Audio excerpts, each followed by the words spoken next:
పస్తులు పెట్టావే తీపి వస్తువు చుట్టూ తిరిగే ఈగని చేసావే సిగ్గలేని మొగుడు అంటూ మీదికి రాకుండా గంపెడి పిల్లలతో ఇంటిని నింపావే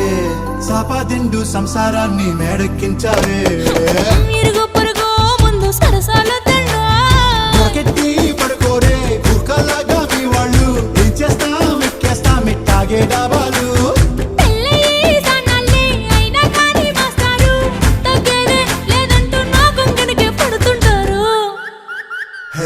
గోదారి గట్టు మీద రామసలకావే